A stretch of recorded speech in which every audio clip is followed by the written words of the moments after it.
Hello, my dear friends. Some wedding nights end with roses, some start with blood. They call it love. But it's actually duty, fear, and sometimes a wound that never heals. No one tells you about the brides who tremble in the bridal chamber, as if they were about to enter an operating table. No one mentions the silence that weighs like a stone on their chest for a lifetime. Tonight, let me walk you into the cold, silent truth of a Victorian wedding night. So, before you get comfortable, take a moment to like the video and subscribe, but only if you genuinely enjoy what I do here. And let me know in the comments where you're tuning in from and what time it is for you. It's always fascinating to see who's joining us from around the world. Now, dim the lights, maybe turn on a fan for that soothing background, and let's embark on this journey together tonight. If one were to step into the private chambers of a Victorian home on the evening before a wedding, the scene would feel less like a celebration and more like a ritual. The bride was not treated as a woman preparing for the happiest night of her life, but as an object to be purified and readied for sacrifice. She was taken to be bathed, her body washed with rose water and milk, a process that was said to cleanse her of past thoughts or hidden desires. Servants prepared the water carefully, and attendants ensured no detail was overlooked. This cleansing was not about comfort or care. It was about stripping away any sense of individuality. The bride was expected to emerge as a figure of untouched purity, no longer herself, but a symbol of family honor. After the bath, she was dressed in stark white undergarments, chosen not for comfort, but for meaning. White was meant to represent innocence, chastity, and submission. The layers of fabric were stiff and plain, leaving no room for self-expression. The garments were carefully checked, adjusted, and approved by family members or attendants. The symbolism mattered more than the girl wearing them. Even the smallest hint of personal choice was erased in the name of purity. It is almost absurd to imagine how much effort went into proving something that could never truly be measured. Yet in Victorian homes, this was treated with utmost seriousness. The bride was not alone during these preparations. She was watched constantly, her every move observed by chaperones or family servants. Privacy was denied to her, as though her very presence carried the risk of corruption. Attendants were tasked with ensuring that she did not attempt anything improper before the ceremony. To modern eyes, it seems cruel, even laughable, that a young woman needed guards to protect her from supposed misbehavior in her final hours of freedom. Yet, in the rigid moral structure of the era, this surveillance was considered necessary. If we compare this to today, it would be like forcing a bride to go through airport-level security checks before her wedding night, an invasion so extreme it turns a private event into a public inspection. The room itself reflected the same cold purpose. Curtains were drawn to block outside light. Candles burned dimly to create an atmosphere of restraint. And even mirrors were often covered to prevent vanity. The bride was guided through each step with solemn silence. No laughter was permitted. No personal joy allowed. What should have been a moment of intimacy was transformed into a ceremonial duty. The symbolism of sacrifice hung in the air, reminding everyone present that this was not a celebration of love, but an offering to family honor and social expectation. The people around her reinforced the weight of the ritual. Mothers, aunts, or hired attendants oversaw the details, whispering reminders of purity and obedience. Their faces were stern, their voices sharp, their presence unyielding. They did not comfort the bride. They instructed and corrected her. This was not about her feelings, but about her role. She was being molded into what society demanded, whether she was ready or not. I cannot help but find it chilling to imagine a young girl enduring this process, her body scrubbed and her spirit pressed into silence, all under the watchful eyes of strangers. This preparation was deeply tied to the obsession with appearances. The Victorians cared more about what could be seen and judged than what was actually felt or lived. A spotless gown, a spotless body, a spotless reputation. These were worth more than the truth. The ritual was less about the bride herself and more about the family presenting her as untouched property. She was expected to embody purity, whether or not she understood what that meant. The act of bathing in rose water and milk may sound gentle, but in context it was another way of erasing her individuality. She was not treated as a person with feelings or desires, but as a symbol of her family's reputation. Behind the closed doors of those homes, the preparation was strict, but outside the community whispered and speculated. Neighbors and relatives waited to see signs of virtue confirmed. The pressure extended beyond the household walls as every detail could become fuel for gossip. A misstep, a rumor, or even an absence of ritual could destroy a reputation. Families followed these customs not only out of belief, but out of fear of judgment.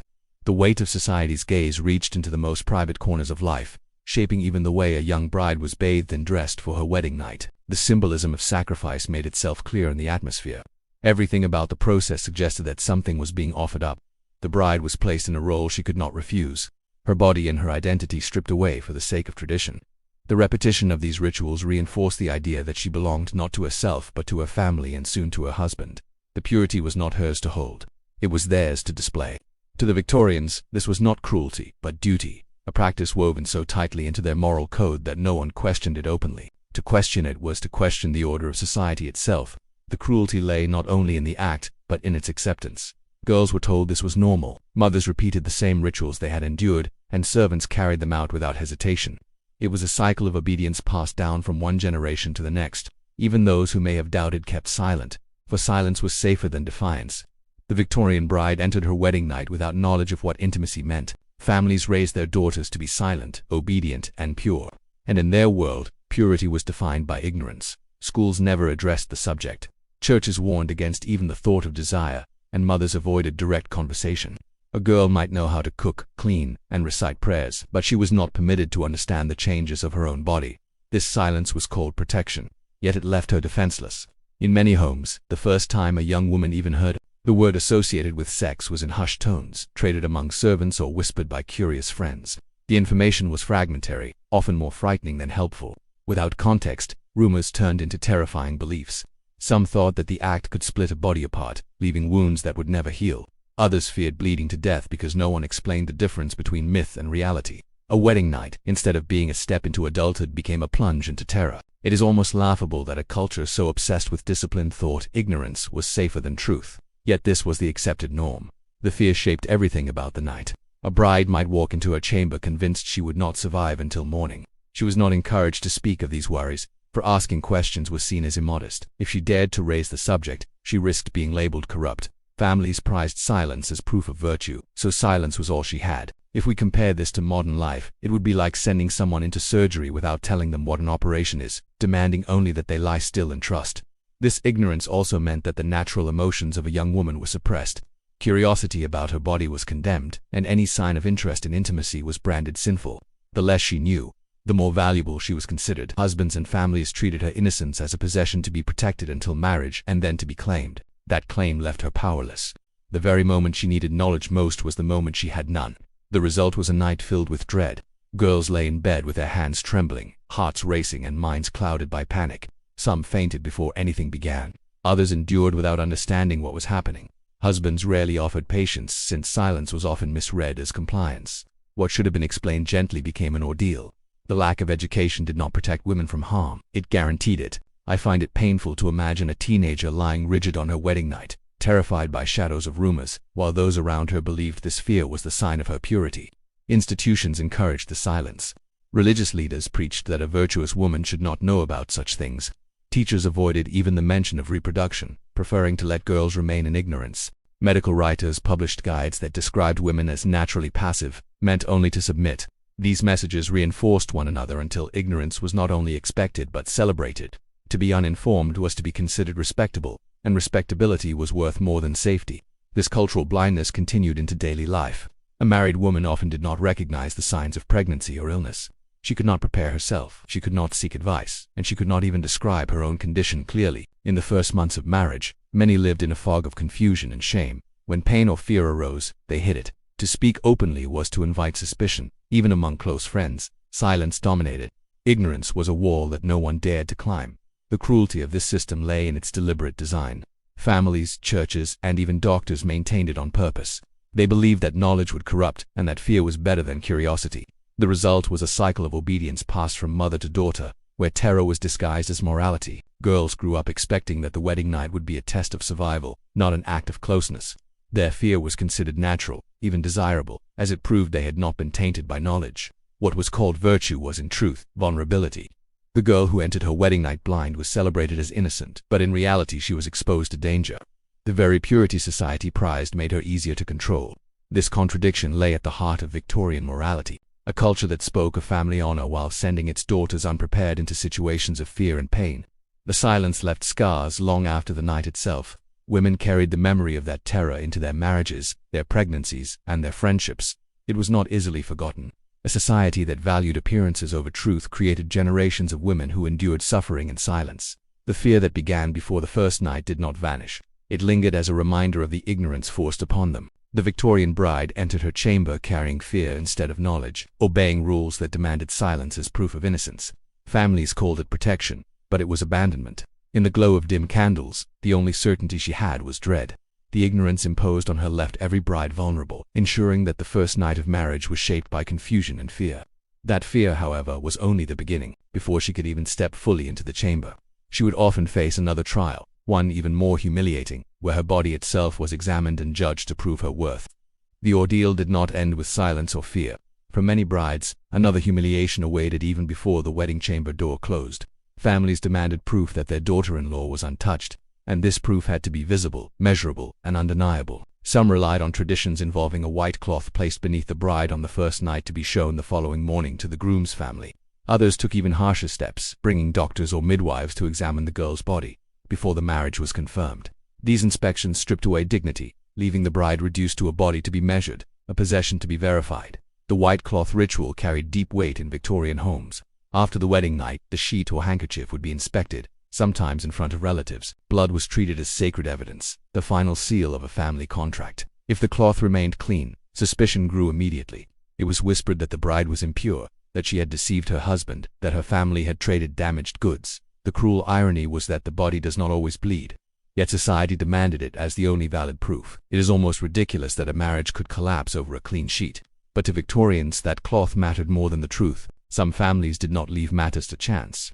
They hired physicians to perform physical examinations before the ceremony. These doctors acted not as healers but as inspectors, confirming whether a young woman was intact. A girl might be barely 15, trembling in fear, while strangers judged her worth through invasive procedures. She had no voice in this process. Her comfort, her privacy, and her dignity were dismissed entirely.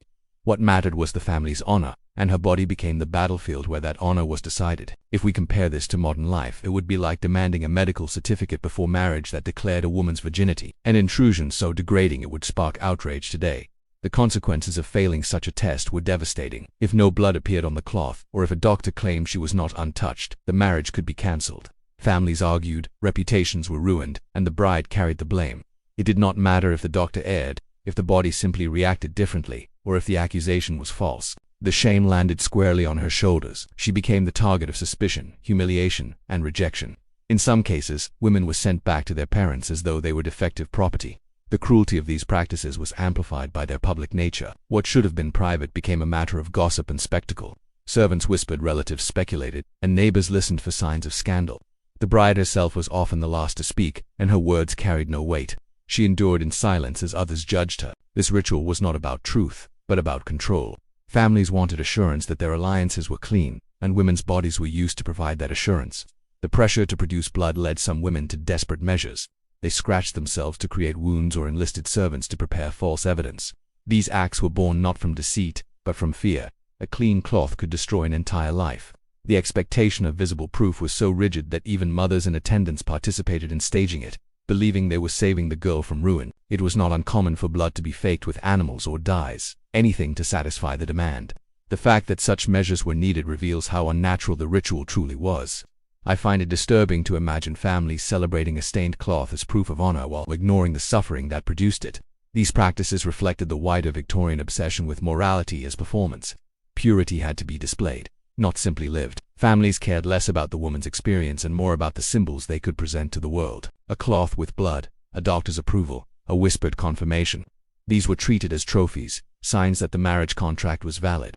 Behind these symbols, the bride's body and soul were disregarded. Her worth was reduced to a fragile membrane, a detail of anatomy that decided her future. The inspection rituals also revealed the lack of trust within these unions. A marriage was not founded on love or partnership, but on suspicion and verification.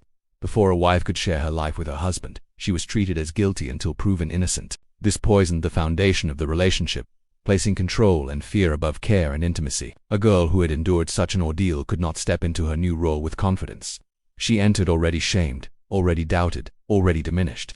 The cruelty of this system was accepted as tradition. Families repeated it without question. Convinced it was necessary to protect honor, communities reinforced it, punishing those who refused. Women lived with the knowledge that their bodies could be inspected, judged, and condemned at any moment. The rituals of proof turned the wedding night into a trial, with failure carrying the weight of social ruin. The Victorian bride did not step into marriage as an equal partner. She entered as a suspect, her innocence demanded as evidence, her value determined by the stains on a cloth or the opinion of a physician. What should have been the beginning of a life together became instead a moment of humiliation and fear. The demand for proof reduced women to objects of inspection, stripping them of privacy and dignity. A single night could decide the rest of their lives, based not on love or character, but on anatomy and appearance. And yet this ordeal was only one stage in the cruelty of the wedding night. Once the proof was secured, the bride faced another reality: that intimacy itself was not seen as a gift of love, but as a duty she owed, one she could never refuse. The Victorian wedding night was rarely described as an evening of tenderness. For most brides it was spoken of as a duty, something owed to their husbands rather than something shared. From childhood, girls were taught that once married, they were expected to submit. Religious instruction, family advice, and medical text all repeated the same lesson: wife's role was to yield, regardless of her own feelings. This expectation was not presented as cruelty, but as a natural order. A woman who resisted was branded disobedient, even sinful, and her refusal could be used as evidence of madness. The language of obligation shaped how women saw themselves. Marriage was not just a union, it was a contract of service. On the wedding night, this contract began with the expectation of physical surrender. A bride who hesitated risked being accused of failing in her wifely duties. Tears, fear, or reluctance did not excuse her. She was told that her body no longer belonged to her alone, but was part of what she gave in marriage. To deny her husband was to break the vows she had spoken, even if she had not understood their weight. It is almost sarcastic to note how men celebrated this as love, while women experienced it as an obligation. The idea of the wedding night as duty meant that affection was often absent. Many women endured in silence, pressing their lips together and closing their eyes as though bracing for pain. Some prayed, believing that spiritual devotion might help them endure. Others wept quietly, careful not to be heard. Husbands were told to expect obedience, not passion, so they interpreted submission as success. In this way, the cycle of silence repeated itself, with women forced to bear the burden of keeping up appearances. If we compare this to modern times, it would be like telling a patient that enduring pain without complaint is proof of good character rather than a sign of suffering that should be eased. Medical authorities of the period often reinforced this view. Some manuals written for young wives advised them to lie still, to avoid showing interest, and to conceal their emotions. A woman who expressed enjoyment was seen as indecent. Instead, she was told to act passive, even pained, as a sign of modesty. Doctors and moralists argued that too much female desire was dangerous, and that the best wife was one who fulfilled her role without enthusiasm. These instructions stripped intimacy of tenderness and transformed it into obligation, leaving no space for love or comfort. For the bride herself, the experience could be shattering. Entering the chamber after enduring rituals of preparation and inspection, she now faced the reality of submission. Her tears were not signs of weakness, but of despair. She might feel fear, pain, or humiliation. Yet all of it was expected to remain hidden. To complain was to risk being called unfit. To resist was to risk punishment.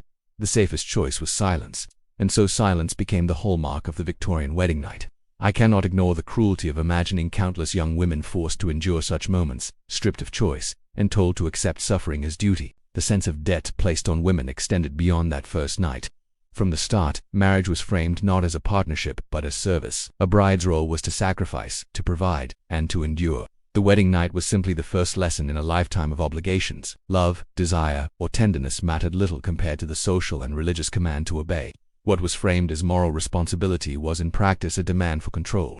The expectation of obedience also stripped intimacy of joy. Husbands were rarely encouraged to consider their wives' feelings, and many did not. The act became a demonstration of authority rather than an exchange of care.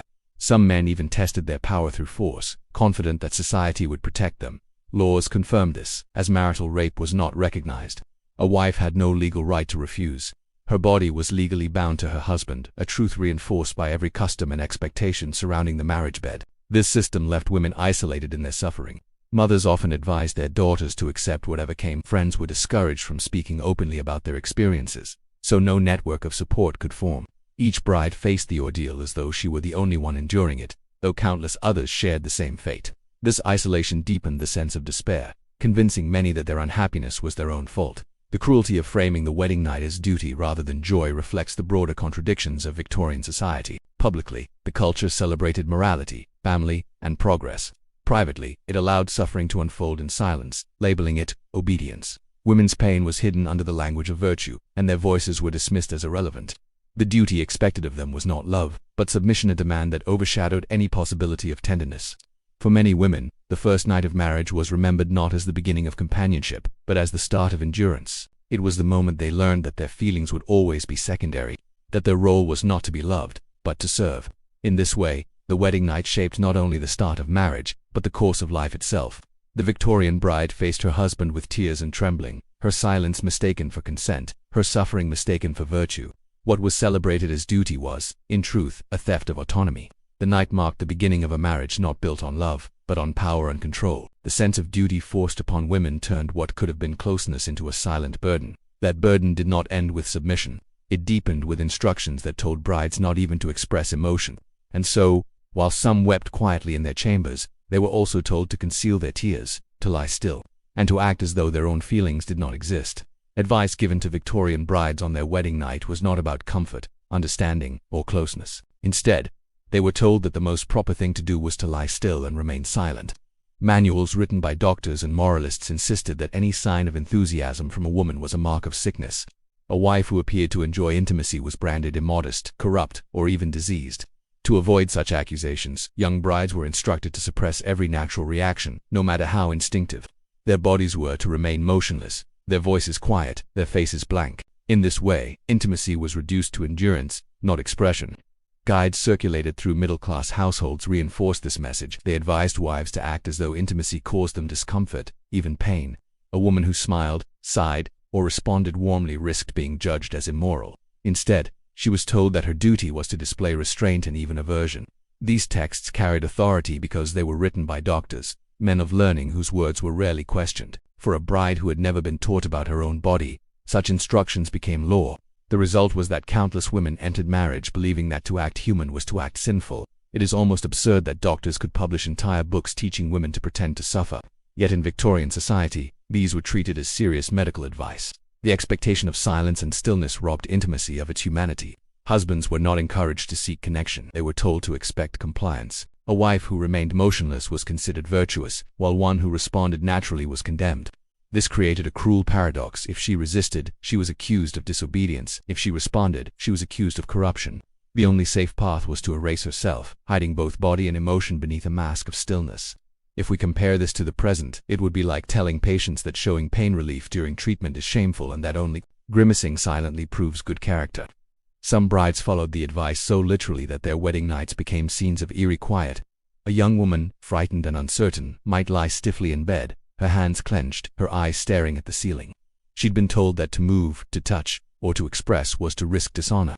Husbands interpreted this lack of response in different ways, some as obedience, others as indifference, and some as resistance to be broken. The tragedy was that none of these interpretations gave the bride a voice. Her silence was not consent, but fear disguised as duty. I find it deeply unsettling to imagine women being praised for acting lifeless, while their very humanity was treated as a fault. The medical texts of the era went even further. Some included instructions on how to conceal feelings, how to breathe shallowly to appear fragile, or how to feign discomfort so that modesty would be believed. The authors argued that such behavior proved a woman's moral strength. They portrayed endurance of unwanted acts as a virtue, almost as a religious sacrifice. This advice was passed from mothers to daughters, reinforcing the cycle. What should have been moments of learning and closeness became rehearsals in submission, drilled into women by those who claimed to know best. The cruelty of these teachings lay not only in their words, but in their acceptance. Families bought the books, read them aloud, and trusted their authority. Husbands referred to them as confirmation of what they already believed. Brides carried them like silent commandments, shaping their actions on nights that should have been filled with tenderness. The advice left no room for joy, only endurance. Women learned to perform pain as proof of virtue, a performance that harmed not only their bodies, but their sense of self. This distortion of intimacy reflected the larger Victorian obsession with appearances. It was not enough for a woman to be pure. She had to look pure even in her private life. Her emotions were treated as evidence to be judged. If she expressed too much, she was condemned. If she expressed nothing, she was praised. The system left her trapped, performing a role that denied her reality. The cost of this performance was her voice, her agency, and her ability to form genuine connections. The advice also placed women in danger. By teaching them to remain passive, it left them unable to speak when they were harmed. A wife, who had been told to lie still and hide her feelings, could not easily protest mistreatment. Her silence was interpreted as acceptance, even when it masked pain.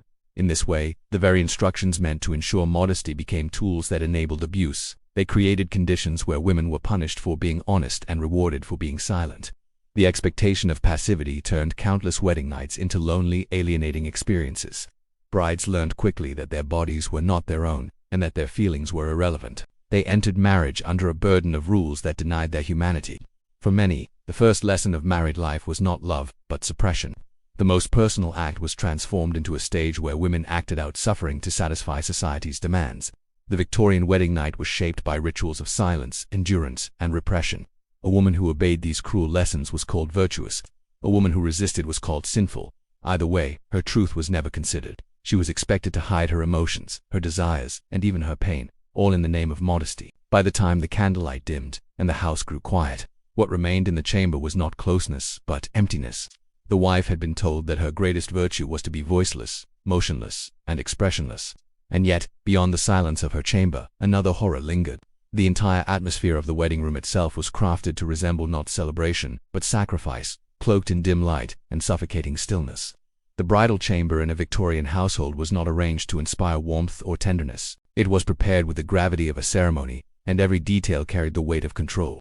Curtains of deep red were often drawn tightly, shutting out natural light and surrounding the room with heavy shadows. Mirrors, which might have reflected the bride's nervous face, were covered with cloth, as if vanity itself was forbidden on such a night. Candles or lamps gave only a faint glow, leaving corners of the room in darkness. The atmosphere was not festive, not inviting, but oppressive. What should have been a private space of affection felt more like a place where a ritual would be performed. The silence inside the room made the effect even stronger. No music, no laughter, and no gentle words were permitted to break the tension. The quiet was not restful, but suffocating, thick with expectation. A bride who entered such a room already carried fear, and the emptiness only deepened it. Instead of comfort, she felt confinement. Instead of intimacy, she felt isolation. The chamber, stripped of warmth, seemed less like a bedroom and more like a stage prepared for sacrifice. It is almost sarcastic to say that Victorians claimed to value love. Yet they dressed their bridal rooms as if preparing for mourning. Even outside the room, the sense of surveillance continued. Servants or attendants were often stationed nearby, tasked with keeping watch. Their presence ensured that the bride could not slip away and that the couple's privacy was never fully their own.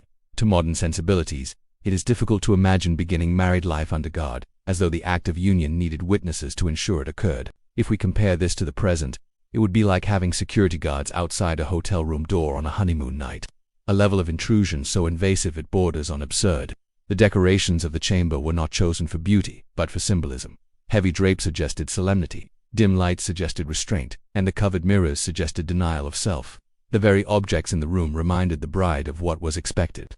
Nothing was allowed to encourage joy or desire. Even the bed was often arranged with stiff linens and carefully placed sheets, waiting not to comfort, but to provide evidence the following morning. Every detail reinforced the idea that the night was not hers, but society's. The oppressive silence also heightened the bride's awareness of her own vulnerability. With no distraction, no noise to soften the atmosphere, the smallest sound seemed amplified. The creak of the floorboards, the flicker of a candle, the breathing of her husband beside her, all of it emphasized the weight of the moment. She could not escape into laughter, conversation, or affection. The stillness was designed to remind her of her role, to press down on her until resistance felt impossible. I find it chilling to imagine a young woman sitting in such a room, surrounded by dim shadows, knowing she was being treated not as a bride, but as an offering. The chamber became another tool of control. By stripping the environment of warmth, families and traditions ensured that the bride felt powerless.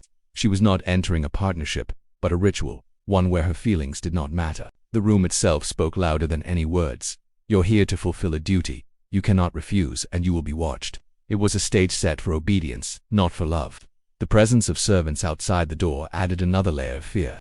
The bride knew that her actions, or lack of them, might be reported. If she hesitated or resisted, it could reach her family by morning. Privacy, which might have offered her comfort, was denied entirely. She was never alone, even in the most intimate of moments. This knowledge silenced her further, ensuring she had no choice but to submit. The chamber's atmosphere mirrored the broader contradictions of Victorian society. Publicly, families spoke of morality and virtue. Privately, they created spaces where women were forced into silence and fear. The wedding night was framed as sacred, but the rituals surrounding it reduced it to something harsh and mechanical. The heavy curtains, the covered mirrors, the dim lamps, and the watching servants all pointed to the same truth.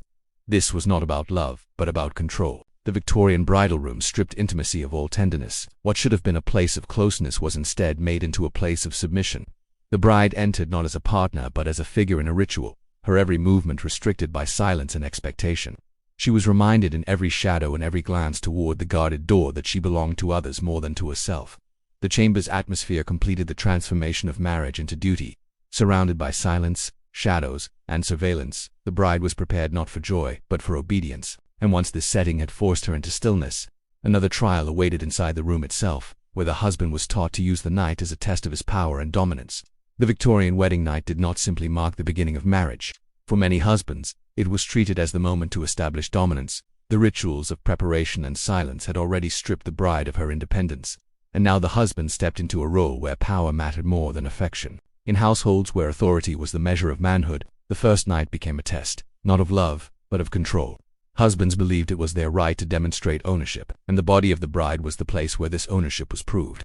Some men viewed the night as an opportunity to make a statement. They did not approach with care, but with force, certain that pain was proof of submission. Inflicting suffering was not seen as cruelty, but as confirmation that the bride now belonged entirely to her husband. To them, her tears or cries of discomfort were marks of success, signs that she had been conquered. It is almost grotesque to think that injury could be mistaken for intimacy. Yet within Victorian homes, this was accepted as normal. The pressure on men to demonstrate control came from family, society, and even law. A husband who failed to assert himself risked being judged weak. Relatives whispered if the bride appeared confident or unshaken after the first night. Strength was measured by the degree of silence imposed on the wife. By causing pain or fear, a husband was not condemned, but praised as decisive. The night was transformed into a performance of power, one that erased the possibility of tenderness. If we compare this to the present, it would be like telling a groom that the measure of a successful wedding night is how effectively he can intimidate his bride, a standard so cruel it is unthinkable today. For the bride, this experience was devastating. After being bathed, inspected, and instructed into passivity, she was met not with kindness, but with a test of endurance. If she resisted, the consequences could be immediate. Husbands had the power to strike, to send her back to her parents in disgrace, or to accuse her of failing in her duties. The family honor that had been tied to her body now hung by the thread of her obedience. She was trapped, knowing that defiance could destroy her reputation forever. The cruelty was compounded by the lack of protection. Laws recognized the husband's authority, and society supported his right to act as he pleased. A wife had no legal standing to refuse him, and no family wanted to admit that their son-in-law had overstepped. If the bride returned home, she was not treated as a victim but as a failure. Her parents bore shame, her community whispered, and her life became marked by scandal. The threat of rejection forced many women into silence, enduring whatever came to avoid the greater punishment of disgrace. Accounts of such nights describe women weeping quietly, too afraid to speak, while their husbands treated their pain as proof of dominance. These moments were not accidents of cruelty, but deliberate acts encouraged by the values of the time. Men were told they had the right to establish their authority on the first night, and many took that right with force. What should have been the beginning of companionship became instead the ceiling of ownership, with the wife reduced to a possession. I find it haunting to imagine how many young women, barely more than girls, endured their first night of marriage not in closeness, but in pain inflicted to prove another's power. The culture that enabled such behavior is called tradition. Families did not question it, communities did not condemn it, and churches often reinforced it. The wedding night was not only personal, it was a public declaration hidden behind closed doors. Every detail was designed to demonstrate that the husband was now master. This understanding framed the rest of the marriage, ensuring that the bride began her new life already subdued. The ritual of dominance also destroyed trust before it could form. Instead of building a connection, it built fear. A wife who began her marriage under pain and threat learned quickly that her voice held no value. She entered not as a partner but as property. From that moment on, every interaction carried the memory of that first night, shaping her silence and submission in the years that followed. In the larger picture, the wedding night as a test of control reflected the Victorian obsession with hierarchy. Authority had to be proven, reinforced, and displayed. A man who dominated his wife was not seen as cruel, but as successful. This mentality extended beyond the bedroom, shaping the household, the family, and the community. Power was valued more than care, and ownership more than love. For women, the result was lasting. Many never spoke of their first nights, carrying the pain quietly into their daily lives. The silence that had been imposed before marriage continued afterward, reinforced by the memory of tears dismissed as proof of obedience. A night that could have been remembered as tender became instead an introduction to fear, a fear that lingered with every demand and every command. The Victorian wedding night was thus not simply a private event, but a demonstration of power. Husbands proved themselves through dominance, and brides learned their role through pain. It was a ritual that left women silenced, husbands emboldened, and marriages founded on fear. The husband's assertion of control turned the bridal chamber into a stage of ownership, where the woman's pain was used as proof of possession. And even when the night ended, her ordeal did not. For by morning she was expected to produce evidence of her suffering in the form of blood on a cloth, displayed as public proof of her so-called purity. The morning after a Victorian wedding was not always filled with celebration. For many brides, it was filled with dread, for their honor rested not on their character, but on a piece of cloth. The white sheet or handkerchief placed beneath them on the wedding night was expected to bear blood, visible proof that they had been untouched before marriage. Families, servants, and sometimes even entire communities awaited the evidence. The absence of blood was treated not as a medical fact, but as a moral failure. A clean cloth could ruin a reputation, end a marriage, or cast suspicion over an entire family. The expectation was cruel because it ignored reality. Not every woman bled, and not every marriage act left a trace. Yet Victorian society demanded a visible sign. Without it, whispers began immediately. Was the bride truly pure? Had she deceived her husband? Had her family hidden shame behind a ceremony? These questions, voiced or unspoken, placed unbearable weight on a young woman who had already endured silence, inspection, and submission. It is almost absurd that a life's worth of reputation could be judged by stains on a piece of fabric. Yet Victorians treated it as sacred truth. Some brides, fearing the consequences, took matters into their own hands. They scratched themselves, creating small wounds to smear blood onto the cloth. Others used sharp objects, desperate to produce the proof that society demanded. The pain they inflicted was not for themselves, but for survival, a way to protect their place in their new household. The cruelty lay in the fact that no one questioned why such measures were necessary. Instead, the presence of blood was praised as confirmation of virtue, no matter how it appeared. If we compare this to modern times, it would be like demanding a certificate of pain after marriage, a requirement so degrading and irrational it seems unthinkable today. Servants often played a hidden role in this ritual. A trusted maid might slip animal blood or prepared stains onto the cloth, ensuring that the family honor remained intact. These acts were rarely spoken of openly, but they were common enough to be an open secret. Servants, too, understood the stakes. If the bride failed, their household bore the shame as well. By providing false proof, they believed they were protecting not only the bride, but their own livelihood. The deception was less about trickery and more about survival in a society that demanded impossible evidence. I cannot help but feel disturbed imagining a young girl waking after her wedding night, her fate dependent on whether a servant could smear enough red onto a cloth to satisfy tradition. The display of the bloodstained sheet was often ritualized. Families showed it to mothers-in-law, to relatives, and in some cases to neighbors. It was paraded as though it were a trophy, proof that the marriage was valid. The bride herself had no voice in this process. She was reduced to silence once more, her worth decided by what others saw, not by who she was. Even if she had endured pain, humiliation, or even violence the night before, none of that mattered. What mattered was the cloth, and the cloth spoke louder than she ever could. The cruelty of this ritual reflected a deeper obsession with appearances. Families cared more about what could be displayed than about the truth. Honor was treated as a public performance, and the bride's body was the stage. If blood appeared, the performance succeeded. If it did not, the performance failed and the consequences were brutal. Women who failed this test could be cast out, beaten, or returned to their parents in disgrace. Their lives could be ruined by a detail of anatomy that society refused to understand. The expectation of blood also reinforced the husband's authority. By demanding proof, he confirmed his ownership. The sheet or handkerchief became a contract, signed not with ink, but with pain. The marriage was sealed through a ritual that left the woman diminished. Her suffering was not hidden, it was displayed, celebrated, and judged. In this way, the private act of intimacy was transformed into a public examination, a cruel distortion of what marriage should have been. This obsession with proof poisoned the foundations of trust. A marriage that began with suspicion, inspection, and display could hardly foster closeness. Instead, it fostered fear. The bride learned that her body was evidence, her worth conditional, and her future uncertain. She could not step into marriage with confidence, for she knew that every gesture and every silence might be interpreted against her. The stained cloth ritual revealed the contradictions of Victorian morality. A society that spoke of virtue demanded deception. Families that claimed to value honesty celebrated false evidence. Women who sought survival were forced to injure themselves or rely on others to save them from shame. The system did not protect purity, it punished honesty and rewarded fear.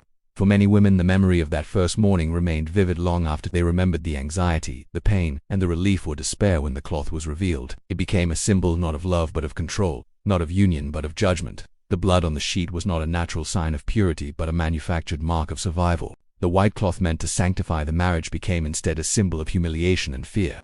Brides learned that their worth was displayed on linen, their reputations hanging by threads of red or white, and even when the ritual ended, their suffering did not. For some husbands and families went further still, turning to tools and chemicals, bringing objects and substances into the chamber to ensure submission in even more disturbing ways. The cruelty of the Victorian wedding night did not end with silence, blood-stained cloths, or the husband's assertion of control. For some families and physicians, even these measures were not enough. They sought to manage the ordeal with substances and tools that turned the chamber into something closer to a sick room than a place of intimacy. Doctors of the period sometimes suggested mild anesthetics to quiet a bride's resistance. Ether or chloroform could be used to dull her senses, ensuring she remained passive while the act was carried out. To those who endorsed it, this was framed as kindness, a way to reduce fear. In truth, it stripped away the last element of choice, leaving the woman unconscious while her body was taken. Other advisors went further, proposing instruments that they claimed would make the process easier. Crude dilators and metal devices were offered as assistants, tools to force the body open rather than waiting for it to respond naturally. These implements, cold and mechanical, were presented as solutions to a problem that only existed because brides were denied knowledge, choice, and time. Husbands who lacked patience were encouraged to see medicine and instruments as acceptable replacements for care. The result was a marriage bed filled not with tenderness but with the harshness of tools that belonged in a surgeon's kit. It is almost grotesque to think that what should have been symbols of love were replaced by bottles of ether and devices of steel. Yet Victorian society allowed this to happen. Families sometimes prepared in advance, keeping bandages and cloths soaked in alcohol or ether outside the chamber door. Servants were instructed to be ready in case of bleeding, fainting, or hysteria. The bridal chamber became a site of anticipated injury, stocked with supplies as though harm was expected. This preparation revealed the truth. The wedding night was not imagined as a moment of joy, but as a medical emergency, waiting to happen. The bride herself had no say in these measures. She entered a room already set up to treat her not as a partner, but as a patient to be subdued. If we compare this to the present, it would be like packing a honeymoon suite with surgical gloves and sedatives, an intrusion so chilling it would erase any idea of romance. For the bride, these measures added another layer of terror. The scent of ether on a cloth, the sight of bandages ready at hand, the mention of strange instruments, all reminded her that she was about to be harmed. She knew nothing of medicine and had no power to refuse it. Whether she was held still, made to breathe vapors, or pressed open by metal, her body was treated as an object to be managed. Families justified it as protection, but it was protection for reputation, not for her safety or dignity. The medicalization of the wedding night shows how deeply society had normalized suffering. Instead of questioning why brides resisted or feared, doctors and families looked for ways to silence and subdue them. Resistance was not treated as a natural fear, but as a problem to be solved with drugs and tools. Pain was not considered a sign of cruelty, but a step in the process, expected and prepared for. The presence of ether and instruments made the chamber not only frightening but clinical, stripping away any remaining illusion of intimacy. I find it horrifying to imagine a young bride inhaling ether while her family waited outside, believing this was the proper way to begin a marriage. The acceptance of these practices also reinforced the imbalance of power. A husband could justify his actions by pointing to medical advice, claiming he was following the recommendations of learned men. Families could defend their choices by citing doctors who endorsed such measures. The authority of medicine rather than protecting women was twisted to excuse their suffering in this way. Even science became a tool of control. Its language used to silence the cries of those who had no voice. The wedding night thus became not only a ritual of submission, but also a rehearsal of medical cruelty. The tools and drugs present in the chamber foreshadowed the wider ways in which Victorian women were treated by institutions that claimed to care for them. Their pain was dismissed, their resistance drugged, their bodies forced to comply.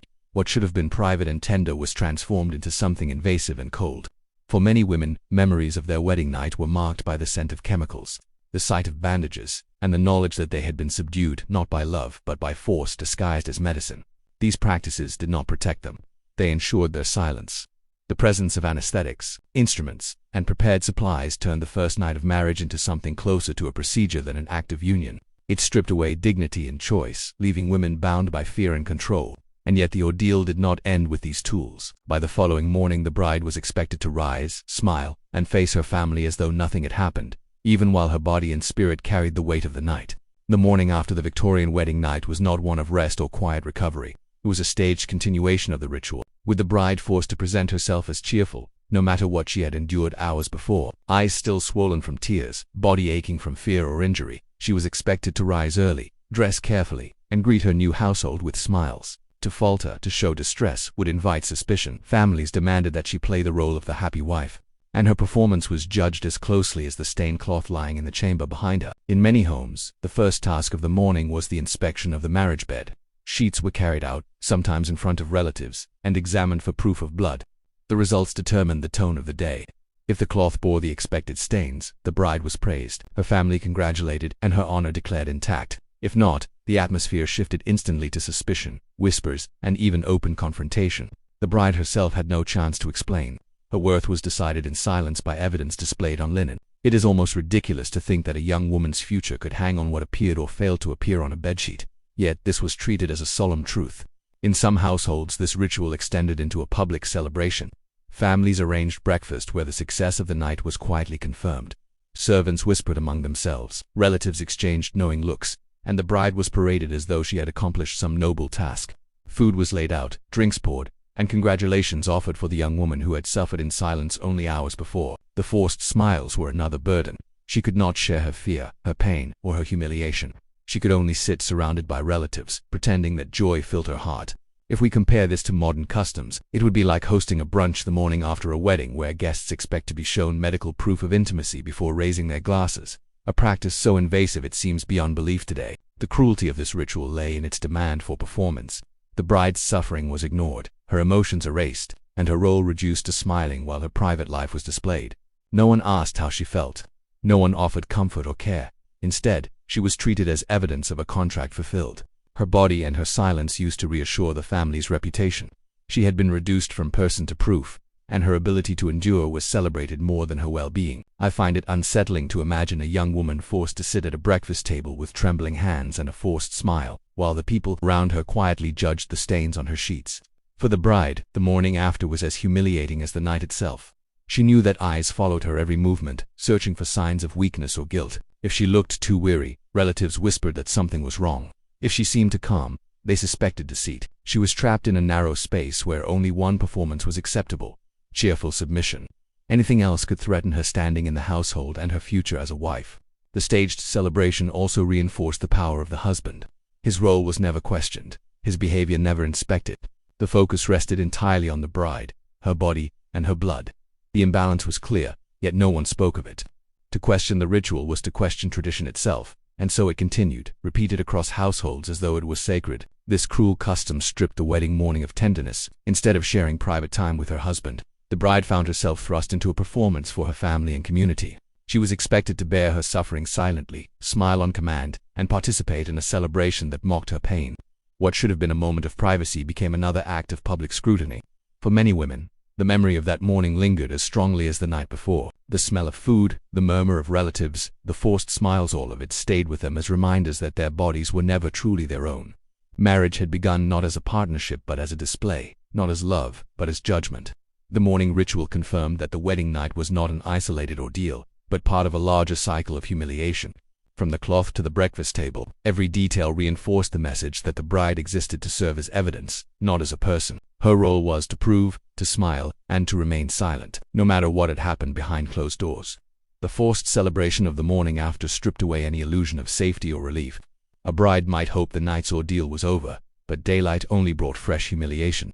And even as she smiled through her exhaustion, she faced another cruel reality. Many of these brides were still children, their bodies unready for what had been forced upon them. The reality of child brides in Victorian society was one of the darkest aspects of marriage customs. Girls as young as 14 or 15 were often married off, their youth erased by the weight of tradition and family expectation. To the families arranging these marriages, it was practical alliances were secured, dowries exchanged, and reputations safeguarded. To the community it was acceptable, even respectable, as long as appearances were maintained. But to the girls themselves, it was a brutal end to childhood. They were thrust into adult roles before their bodies, minds, or emotions could withstand them. These young brides were prepared in the same way as older women. They were bathed, dressed in white, and led through rituals of purity. Yet beneath the surface, they were still children. Their shoulders were narrow, their hips undeveloped, their minds filled more with fear than understanding. They had not been taught what marriage truly meant, only that it was their duty to obey. When the wedding night arrived, they stepped into the chamber without knowledge or preparation, their innocence twisted into a weapon against them. It is almost grotesque that Victorian society equated purity with ignorance and celebrated the destruction of childhood as virtue. The physical consequences of such marriages were devastating. Medical reports of the time, though discreet, mentioned cases of young brides suffering torn wombs, ruptures, and uncontrollable bleeding. Their small frames were simply not ready for what was forced upon them. Many endured lifelong damage, some becoming infertile, others living with chronic pain. Infection claimed many lives, yet their deaths were explained away as illness or weakness, never as the result of being forced into marriage too soon. Families avoided shame by hiding the truth, and so the cycle continued. If we compare this to today, it would be like allowing a high school student to face childbirth with her body unprepared and her survival uncertain. A thought that shocks us now but was tolerated then. The psychological toll was no less severe.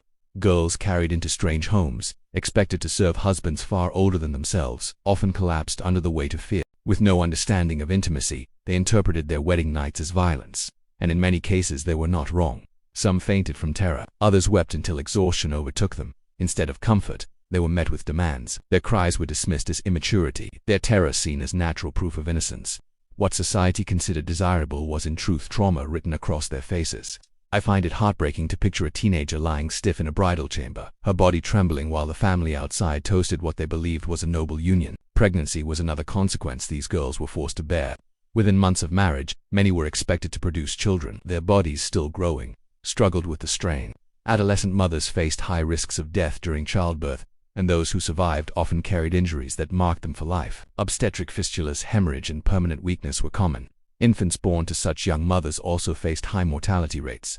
What was celebrated as the continuation of family honor was in reality the destruction of both mothers and children. Society's silence allowed this cruelty to persist. Communities congratulated families, churches blessed the unions, and medical professionals rarely intervened.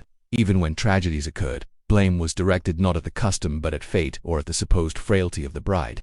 Families turned away from the truth, preferring to believe that early marriage was moral and safe. By denying the harm, they ensured its repetition, condemning countless girls to the same suffering.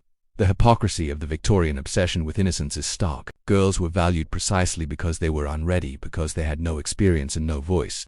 Their youth was treated as an asset, their lack of knowledge proof of worth. This turned their vulnerability into a commodity, traded in exchange for security or reputation. In the process, their individuality was erased, and their futures were decided before they had even begun. Those who survived the ordeal rarely forgot it. Memories of their wedding nights lingered for decades, shaping their marriages with fear and silence. The trauma resurfaced in moments of intimacy, in pregnancies, and in childbirth. Many withdrew emotionally, unable to reconcile the image of marriage as holy with their own experience of it as violent. Their pain remained unspoken, yet it shaped the rhythm of their lives. The cruelty of child marriage was not hidden but normalized. Families called it protection. Society called it morality, and the church called it sanctity. But for the girls themselves it was a sentence, stripping away their childhood and branding their suffering as duty. To call it tradition was to disguise the violence it inflicted. The Victorian child bride was denied the chance to grow into adulthood before being claimed by marriage. She endured physical harm, psychological terror, and the silence of a society that praised her suffering as virtue. What was hailed as honor was, in reality, the exploitation of the most vulnerable. The story of these young brides makes clear that marriage in the Victorian era was not about love or choice but about control and reputation. Their innocence, which should have been shielded, was instead the very reason they were targeted. And for those who resisted or broke under the pressure, punishment awaited, with families and husbands ready to send them away in disgrace or even confine them in asylums for failing to fulfill their so-called duty. Refusal was a dangerous act for a Victorian bride. To say no on her wedding night or on any night after was not treated as a sign of fear, pain, or trauma, but as evidence of failure. Society had no place for a wife who resisted her husband. The expectation was absolute. Her body was his, and her silence was required. A woman who broke this rule risked punishment that reached far beyond the walls of her chamber. What should have been her right to consent was erased, replaced by demands that left her powerless. Some husbands, angered by resistance, found an easy way to discredit their wives. They labeled them mad. Victorian medicine carried a long list of supposed female disorders, and lack of desire was among them. A husband who wished to rid himself of a disobedient wife could send her to an asylum, claiming she was unstable because she did not submit. Doctors, often eager to support the authority of men, accepted such reasoning without question. Women who refused intimacy were locked away, left to rot behind asylum walls, their voices silenced forever. It is almost absurd that an entire system allowed men to call women insane simply for not wanting to be violated. But in Victorian England, this was accepted practice. Others faced different punishments. A bride who resisted her husband might be sent back to her parents' home. She was not returned as a daughter in need of care, but as defective property, a failed purchase. Families bore the shame of her return, treating her as though she had broken the marriage contract. The girl herself carried the weight of the disgrace, her reputation ruined, her prospects destroyed. Few families could or would protect their daughters once labeled disobedient. Instead, they joined society in condemning her, insisting that she had brought ruin upon herself. If we compare this to today, it would be like a wife being sent back to her parents with a note saying she was unfit because she did not meet her husband's sexual expectations. A judgment so cruel and primitive it is unthinkable now. The blame always landed on the woman. If intimacy failed, if children did not come, if harmony was absent, society pointed to her. Rarely did anyone consider the husband's role. His violence, neglect, or cruelty was hidden, while her resistance was magnified. Gossip spread quickly, branding her ungrateful or unnatural. Once marked, she could never escape the reputation. She lived in the shadow of accusations, whispered about in markets, avoided in gatherings, treated as a cautionary tale for other young women. I find it deeply disturbing to imagine a terrified girl, punished not for wrongdoing, but for her fear, while every voice around her declared her guilty. The tools of punishment were varied, but always severe. Some endured beatings, justified as correction. Others were starved of affection, locked away in their homes, or cut off from friends and relatives. In every form, the goal was the same: to break resistance. A wife was expected to learn quickly that refusal carried consequences too heavy to bear. To survive, most surrendered, suppressing their own feelings in order to avoid greater suffering. The wedding night was only the beginning of this lesson, but the punishments that followed ensured it was never forgotten. The use of asylums as punishment was particularly cruel. These institutions were meant to house the mentally ill, yet they became convenient prisons for unwanted wives. Once admitted, a woman had little chance of release. Her husband's testimony carried more weight than her own words. Conditions inside were harsh, filled with neglect, abuse, and despair. Many never returned home, their lives swallowed by walls built to protect the authority of men. Families often accepted this fate, preferring to preserve their reputations rather than fight for their daughters. The cruelty of these practices lay not only in the punishments themselves, but in the silence that surrounded them. Communities did not question why so many young women were returned, confined, or condemned. They accepted it as natural, as a consequence of women who had failed in their duties.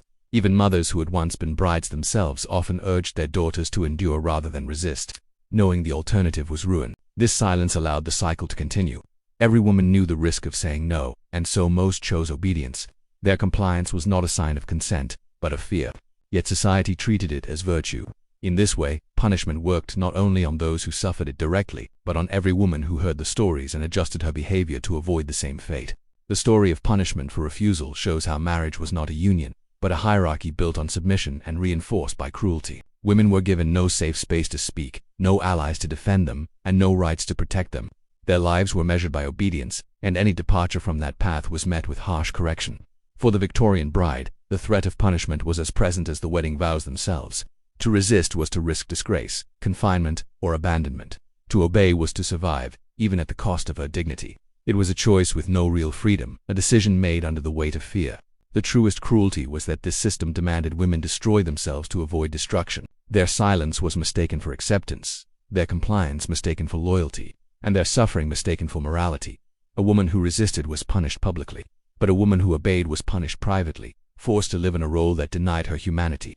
The punishments for refusal reveal how fragile a wife's position was in Victorian society. One act of defiance could erase her place in her husband's home, her family's honor, and her community's respect. And yet, even submission offered no protection.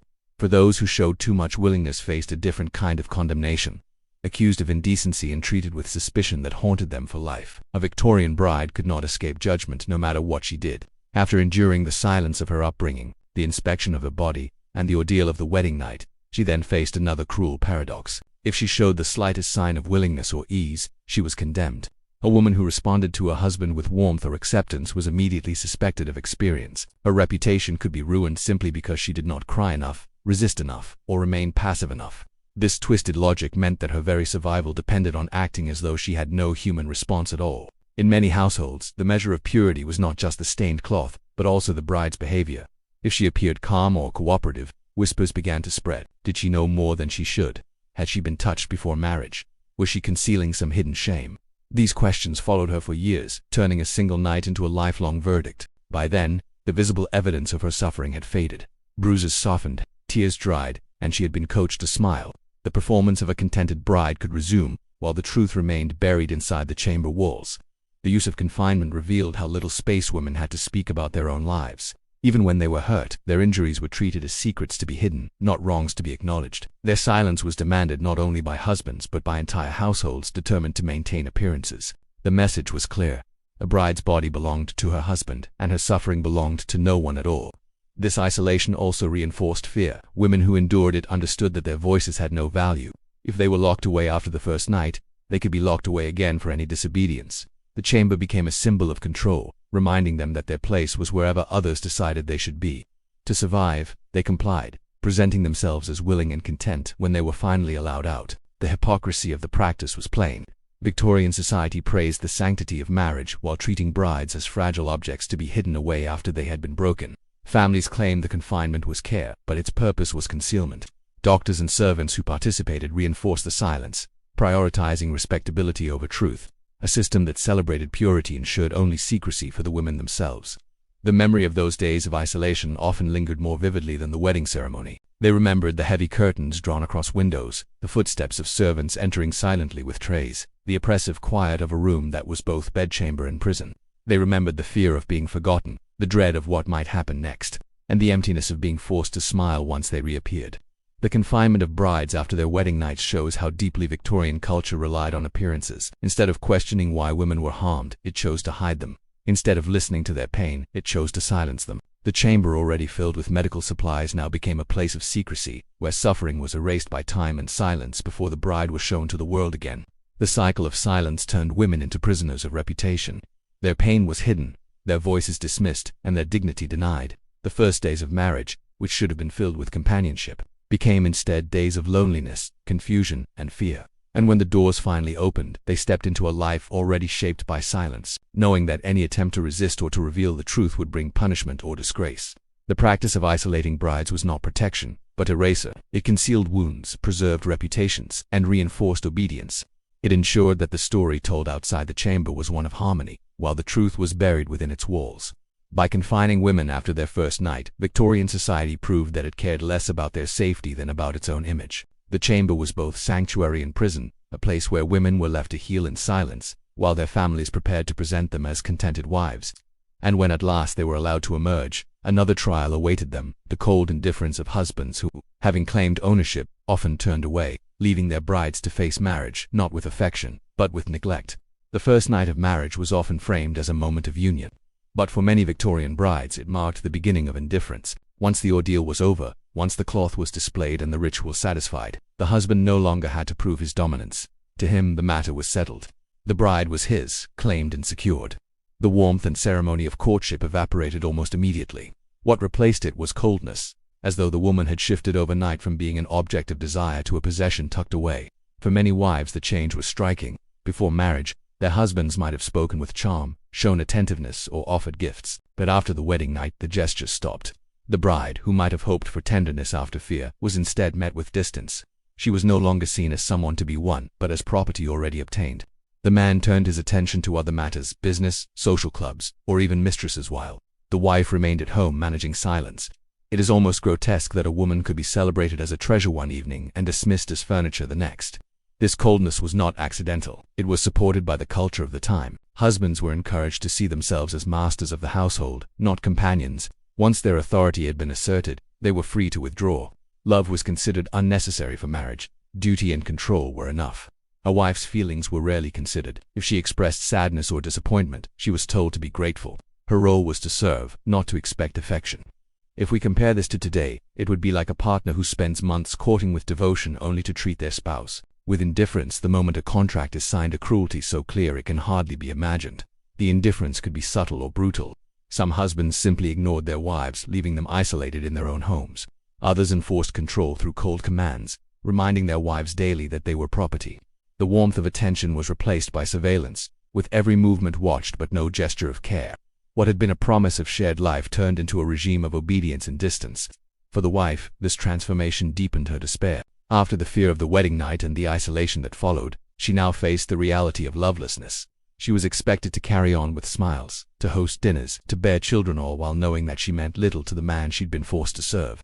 The bed, once a place of dread, now became a place of emptiness, where her presence was acknowledged only when duty demanded it.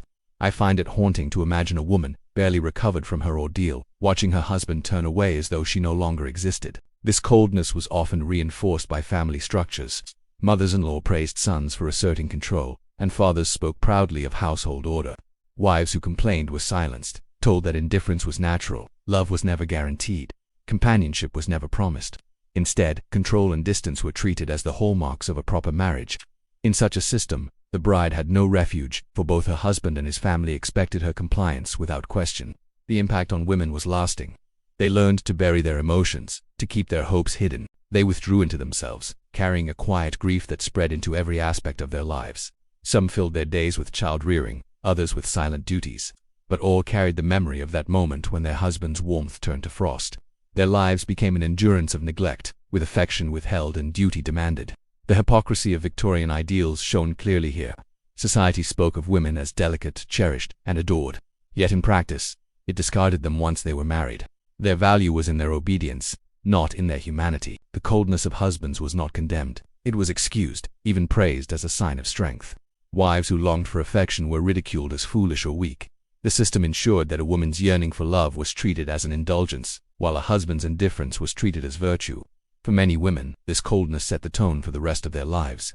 They entered marriage under fear, continued under control, and endured under neglect. They were denied not only affection but acknowledgement, living in houses where their presence was noted but their feelings ignored. They learned that marriage was not partnership but possession, and that their husband's indifference was the clearest sign of ownership. The transformation of the husband's gaze from desire to dismissal stripped the wedding night of any lingering illusion of joy. What followed was not tenderness but control, not warmth but cold distance. For the bride, it was another reminder that her life was no longer her own, and that even her husband's attention had been reduced to authority, not affection. The cold stare of the Victorian husband turned marriage into a cage of duty and silence, where women were acknowledged only as possessions. The supplies themselves tell the story. Alcohol, often used as a disinfectant, was kept in small glass bottles. Clean linen was folded neatly, not for comfort, but for wiping away blood. Bowls of water were set aside, sometimes warmed, sometimes not, depending on what might be needed. In wealthier homes, ether-soaked cloths were ready, not for easing pain, but for dulling resistance. In poorer households, the preparations were rougher, rags instead of bandages, cheap gin instead of antiseptic, but the intent was the same. Everyone expected that harm would come, and no one thought to prevent it by changing the custom. If we compare this to today, it would be like decorating a honeymoon suite with surgical kits and first aid stations. A sight so grotesque it would strip away any notion of romance. Servants bore much of the responsibility for these grim preparations. Some were trained by household doctors to handle fainting brides or uncontrolled bleeding. Instructions were whispered before the ceremony. If she collapses, loosen her gown. If she bleeds, press hard with cloths. If she does not wake, call the physician at once. The fact that these instructions existed at all shows how routine the danger had become. The bridal chamber was not entrusted to the couple alone, but managed like a ward where staff stood ready to intervene. Brides, often unaware of the full extent of these plans, stepped into rooms already prepared for their suffering. I find it chilling to imagine a young woman crossing a threshold, unaware that bandages and antiseptics were waiting beside her bed, as though her pain was guaranteed. The presence of medical supplies also revealed the double standard of Victorian society. Families prided themselves on morality, restraint, and civility. Yet behind closed doors, they admitted with their actions that harm was expected. They claimed that marriage was sacred, yet they prepared as if it were violent. This contradiction was never questioned openly. Communities continued to celebrate weddings, ignoring the quiet evidence of clothes and bottles tucked away in the corners of the chamber. The suffering of brides was not hidden, but it was never named. Doctors contributed to this cruel routine. Many accepted calls from wealthy households to remain on hand during wedding nights. They justified their presence as precautionary, insisting that fainting and bleeding were natural responses. But their silence supported the system, allowing families to continue without fear of consequence. Medicine became complicit, treating injuries as normal rather than asking why they happened at all. For poorer families who could not afford a physician, the task fell entirely on servants or midwives. Either way, the pattern was the same. Harm was expected, endured, and treated, but never prevented. The effect on the bride was devastating. She entered a chamber already set up for her potential collapse, though she often did not realize it. If she fainted, she awoke to strangers pressing cloths to her body. If she bled, her wounds were managed quickly, without explanation, and hidden from the wider household. She was not asked about her pain or her fear. She was simply put back into the bed, told to rest, and expected to smile by morning. The medical supplies meant to manage emergencies became tools of silence, concealing the evidence so that the family's reputation remained intact. This practice reinforced the idea that the bride's suffering was her duty. If families expected harm and prepared for it, then harm was no longer seen as an accident. It became part of the ritual, normalized by generations of repetition. A girl who wept or bled was not pitied, but treated like a patient fulfilling her role. Her pain was anticipated, her recovery planned, and her silence demanded. The supplies were not symbols of care, but of control, ensuring that even in injury she would remain useful, presentable, and obedient. The chamber, prepared like a hospital ward, also erased the possibility of tenderness between husband and wife. The presence of bandages, alcohol, and ether turned intimacy into a procedure. Instead of closeness, the atmosphere suggested danger. The bride saw herself not as a partner but as a patient, watched and managed. The husband, too, was reminded that his role was to dominate. With medicine and servants ready to step in if his authority caused too much damage, love had no place in such an environment. What remained was ritual, power, and silence. Over time, these preparations shaped the memory of countless brides. They remembered not only the pain of the night, but also the objects that surrounded them, the cold touch of cloths on their skin, the harsh sting of alcohol, the heavy smell of ether in the air. These details stayed with them long after, reminders that their wedding night had been planned as an ordeal, not a celebration. Even years later, the sight of folded linen or the smell of antiseptic could recall the terror of that first night. The existence of medical supplies in the bridal chamber underscores how deeply Victorian society failed its women. Instead of questioning why harm was routine, it prepared for harm as though it were natural. Families spoke of morality while acting as accomplices to cruelty. Doctors lent their authority to the charade. Servants became silent partners, covering wounds and hiding truths. The bride herself became the patient of a system that treated her body as expendable and her voice as irrelevant. The Victorian wedding night was not only about silence, blood, and submission, but about an acceptance of injury so deep that families stocked their bedrooms like infirmaries.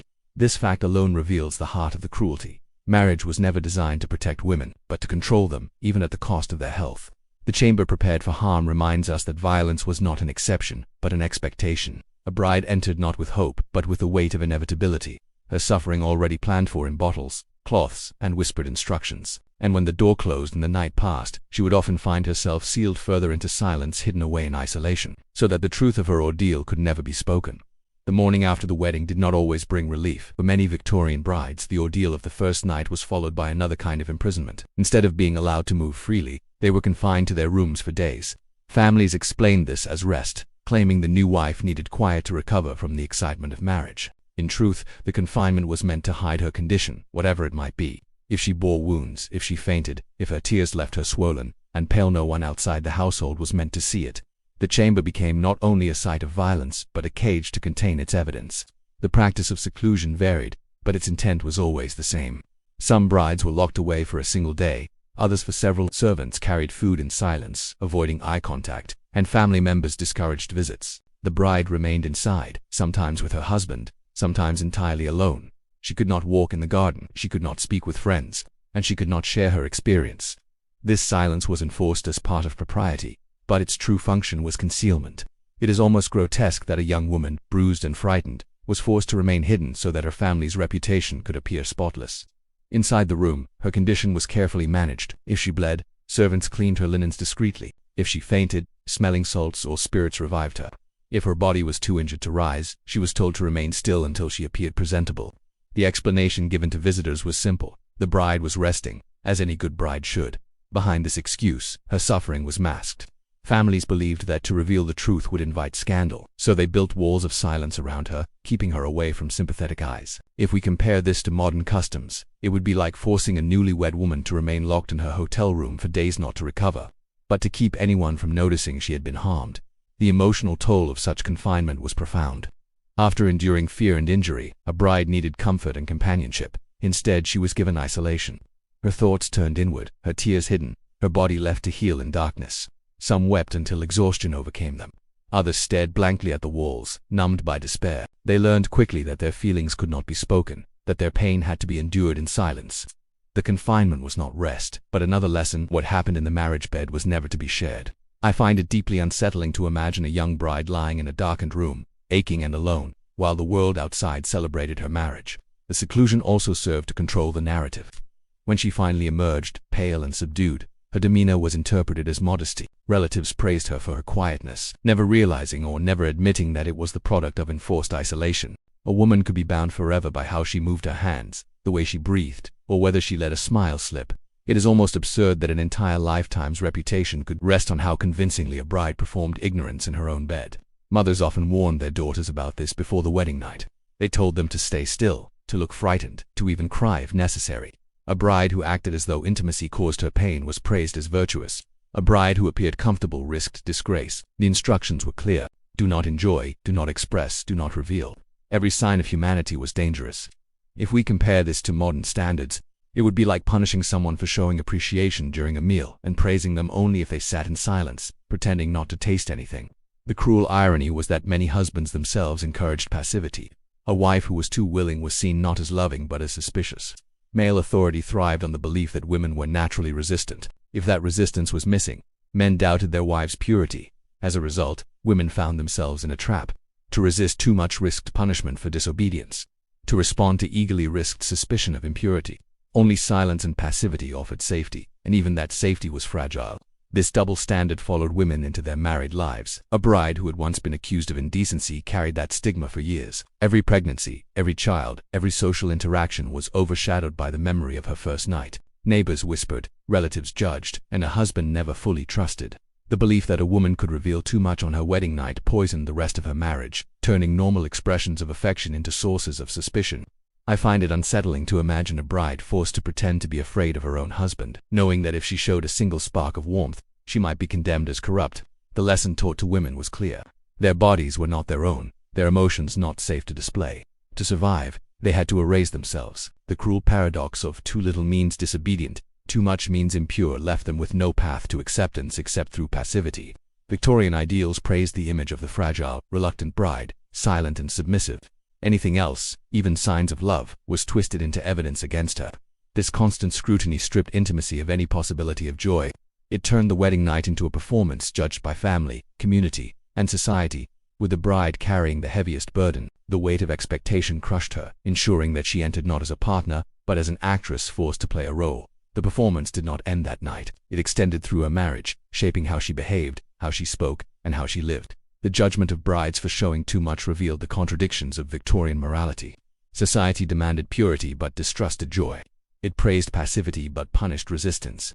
It turned love into suspicion and humanity into sin. Women were trapped in an impossible system, one that demanded they suffer visibly to prove their worth. For many women this meant a lifetime of silence. They learned to guard their faces, to steel their bodies, to control every gesture, even in private. They feared the consequences of revealing themselves. Their marriages became prisons where intimacy was a duty to be endured, not an expression to be shared. The cost of survival was the loss of authenticity, and the reward for obedience was suspicion only barely held at bay. The Victorian bride discovered quickly that her place was not secured by love, but by performance. She was measured by her ability to conceal her feelings, to suppress her natural reactions, and to appear eternally unknowing. This impossible demand robbed her of dignity and joy, leaving her marriage built on fear of judgment rather than trust. The cruelty of this paradox meant that a woman's first night determined not only her reputation, but the tone of her entire life. To appear too willing was to invite suspicion, but to resist was to invite punishment. Her humanity was never permitted. She was praised only when she erased herself. The impossible expectations placed on the bride turned her wedding night into a lasting burden, a trap of suspicion and silence. And even if she endured, the law itself reinforced her husband's power. For the violence she might face in marriage was not considered a crime, but a right granted by tradition and protected by law. Victorian law stripped wives of the most basic protection. In England, rape within marriage was not recognized as a crime. Once a woman said her vows, her body was considered permanently available to her husband regardless of her will. This was not hidden, but openly accepted as a legal truth. Judges, lawmakers, and religious leaders all upheld the idea that marriage erased the right to refuse. A husband could force himself upon his wife, and the law defended him, not her. What should have been intimacy became a license for violence. The principle rested on the notion that a wife's consent was eternal. By marrying, she was believed to have surrendered her body forever. The cruelty of this belief was not only in the acts it permitted, but in the silence it enforced. Women who suffered could not appeal to the courts, they could not press charges, they could not demand protection, and they could not even speak without being mocked. To complain was to admit disobedience. To resist was to invite punishment at home. It is almost grotesque that a legal system claiming to uphold morality declared that a husband had the right to assault his wife with impunity. For many women, this meant the wedding night was only the beginning of repeated violations. If a husband wished, he could demand his rights again and again. A wife who protested was told she was ungrateful, unnatural, or mentally unwell. If she resisted too strongly, she risked violence beyond the bed beatings, confinement, or abandonment. The law's refusal to recognize marital rape gave husbands unchecked authority, and many used it to maintain control. If we compare this to today, it would be like passing a law that says assault within the home is not assault at all, but a privilege granted by marriage, a rule so unthinkable now that it exposes the cruelty of the past. The physical consequences of this unchecked power were severe. Women bore bruises, torn flesh, and lasting injuries. Some required medical care, but were too afraid to seek it. Others hid their wounds beneath long sleeves or silence, fearful of gossip. Doctors who saw the signs often kept quiet, unwilling to accuse husbands or challenge the law. A woman who dared to reveal her pain risked being labeled difficult. disobedient, or insane. Society dismissed her suffering as an exaggeration, convincing her that endurance was her only option. I find it deeply disturbing to imagine women carrying hidden injuries, forced to smile in public while hiding the evidence of nightly violence. The silence surrounding marital rape made it doubly cruel. Not only did women endure physical pain, but they also endured isolation. Friends could not be trusted. Families urged obedience, and authorities ignored them. They had no space to share their suffering without risking greater harm. This loneliness compounded their trauma, convincing them that their experience was unique, when in truth it was widespread. The law's stance also reinforced the imbalance of power in every household. Husbands knew they had the state on their side. Even kind men absorbed the message that their wives' consent did not matter. The structure of authority made violence easier and tenderness harder. A man who dominated his wife was not condemned but excused. The home, celebrated as the foundation of morality, was instead a place where cruelty could hide in plain sight. For wives, the knowledge that refusal was impossible shaped their entire lives. Intimacy became duty, not choice. Their days were marked not only by labor and obedience, but by the constant shadow of forced submission. Even when no violence occurred, the threat was always present. It hung over them as a reminder that their safety depended entirely on their husband's mercy, not on the law's protection. The cruelty of legalizing marital rape reveals how deeply Victorian society betrayed its women. It spoke of family, honor, and morality, yet built its laws to protect only men. Women were not seen as partners, but as property. Their bodies were instruments of reproduction, symbols of family honor, and tools of male pleasure. Their will was erased, their voices silenced, and their pain ignored. For those who endured, the scars lasted long after. They remembered not just the acts themselves, but the indifference of the world around them. They learned that their suffering did not matter, that their protest would be dismissed, and that their dignity could be taken without consequence. Many retreated into silence, resigned to a life of endurance. The Victorian marriage bed, sanctioned by law, was not a sanctuary, but a site of permitted violence. The failure to recognize a wife's right to refuse stripped countless women of safety and dignity. It revealed a system built not to protect the vulnerable, but to shield the powerful. By transforming intimacy into a legal obligation, the law turned homes into prisons and wives into captives. And even as women hid their wounds, families prepared the bridal chamber itself like a place of injury, stocking it with bandages, cloths, and medicines, as though they expected harm from the very beginning. The bridal chamber in Victorian households was never truly private, and for many women, it was never even safe. Beyond the red curtains, the covered mirrors, and the guarded doors, some families took preparations to an even darker level. They stocked the room with medical supplies, expecting harm before the night had even begun. Bottles of antiseptic spirits sat on side tables. Clean cloths were folded into stacks, and strips of bandage were kept within reach. Servants were told where to find the supplies and instructed to stay close in case their help was needed. This was not a space prepared for tenderness, but a space prepared for injury. A night that should have symbolized union was treated as an accident waiting to happen. These precautions did not arise from compassion, but from cold calculation. Families knew that the night could bring bleeding, fainting, or even collapse, especially when the bride was very young. Instead of questioning why such suffering was inevitable, they accepted it as part of tradition. Rather than protecting their daughters from harm, they prepared to manage the damage. The girl was not sheltered, but patched together if her ordeal became too obvious. It is almost absurd that families could call this sacred while equipping the bridal room like a field hospital. And if his distance was not cruel enough, the whispers of neighbors and relatives added more torment. For a wife who did not conceive quickly became the subject of gossip and blame, no matter where the true fault lay. The wedding night might have ended, and the days of seclusion might have passed.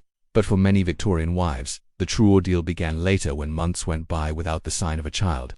In a society that valued women primarily for reproduction, the absence of pregnancy was treated as failure. Neighbors noticed quickly, whispers spread across streets and markets, and soon the bride's worth was questioned not just inside her household, but within the entire community. She could not walk to church or attend a gathering without feeling the weight of eyes upon her. The quiet chatter of neighbors became knives cutting into her reputation with every week that passed. The blame always fell on the woman. Even if the husband had mistresses before marriage, even if he drank heavily or carried illnesses that impaired fertility, suspicion never touched him. His masculinity was unquestioned. It was the wife who bore the responsibility, her body treated as the sole measure of success. If months went by without pregnancy, she was whispered about as barren, defective, or cursed. This judgment came not only from outsiders, but from within her own household. Mothers-in-law pressed for answers. Sisters-in-law made cutting remarks, and the husband himself often grew cold or cruel. It is almost grotesque that a woman could be condemned for a failure that might not even have been hers. While the husband's role was never mentioned, the cruelty extended beyond whispers. Some families openly demanded explanations. A wife might be summoned to the parlor and asked about her health, her cycles, or her behavior with her husband. The intrusion was invasive, stripping her of privacy. She could not speak freely, for honesty would be seen as weakness, and denial would be dismissed as lies. Even her meals, her activities, and her appearance were scrutinized, as though a lack of pregnancy must mean negligence. A woman who smiled too much was accused of distraction, while a woman who seemed withdrawn was suspected of hiding guilt. Every gesture was twisted into evidence against her. If we compare this to modern times, it would be like holding public meetings in which neighbors speculated about a couple's intimacy and blamed only the woman for delays in pregnancy. Practice so cruel it is unthinkable now. Medical intrusion followed swiftly. Husbands and families often sought the advice of doctors who were more than willing to examine the wife's body. Without her consent, she could be subjected to humiliating inspections, her womb prodded, and her anatomy discussed in clinical terms. The focus was always on her, never on the husband. He was praised for seeking help while she was reduced to a specimen. These examinations often brought not relief but deeper humiliation, for the doctor's conclusions rarely absolved her. Instead, they reinforced the belief that she was faulty. I find it unsettling to imagine a young wife forced to submit to examinations by strangers, while her husband's own health was never questioned. The pressure to conceive also meant wives faced relentless instructions. They were told to eat certain foods, to avoid others, to follow rituals and treatments that ranged from herbal remedies to bizarre superstitions. Some were forced to drink by tonics, others to rest in confined rooms, still others to endure invasive procedures in the hope of conception. None of these offered guarantees, yet failure to conceive after following them only deepened the shame. The responsibility always circled back to the woman, no matter what she endured. The social consequences of infertility were devastating. A wife without children risked being sidelined within her own household. Servants treated her with less respect. Relatives spoke of her as temporary, and even her husband might begin to seek affection elsewhere. In some cases, a man used infertility as justification to pursue mistresses openly, claiming that his wife had failed him. The law and church reinforced his authority, leaving her powerless. She remained bound to a marriage where she was treated as inadequate with no avenue for escape. Neighbors played a cruel role in perpetuating the stigma. In tightly packed Victorian communities, gossip was constant. Women judged one another as much as men did. A bride who had not conceived after a few months was watched closely. Her movements were noted. If she visited her mother, it was said she sought comfort for failure. If she stayed home, it was said she was hiding shame. The gossip grew until it became a cloud that followed her everywhere. She learned to walk quickly, to avoid conversations, and to keep her head down, yet none of it stopped the whispers. The hypocrisy was glaring. Victorian society prided itself on morality and sanctity, yet it allowed women to be humiliated for something beyond their control. Husbands were excused. Neighbors entertained themselves with speculation, and doctors intruded without care. The bride, already diminished by her wedding night, was further broken by the relentless pressure to prove her worth through childbirth. Her body was no longer her own. It was a public concern, judged by everyone around her. For many women, this pressure led to despair. They internalized the blame, convinced by constant voices that they were failures. Diaries and letters from the period revealed the quiet grief of wives who longed for children not only to fulfill their desires, but to silence the world around them. They hoped a child would bring peace, respect, and security. But when months stretched into years, their hope gave way to resignation, and their lives became marked by sadness they could never express openly. The obsession with fertility also eroded marriages. Husbands who once feigned affection grew distant, seeing their wives as obstacles rather than partners. Conversations turned cold, meals became silent, and intimacy was reduced to mechanical attempts at conception. The marriage bed, already marked by fear and duty, became yet another site of pressure.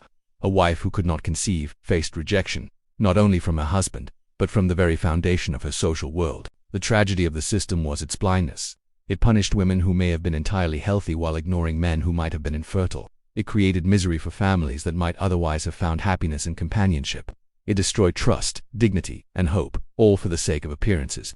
What mattered was not love, not partnership, but the continuation of lineage and the preservation of reputation. The story of wives blamed for infertility shows how deeply Victorian society betrayed women. It turned their most private experiences into public trials, judged them harshly, and denied them both comfort and justice.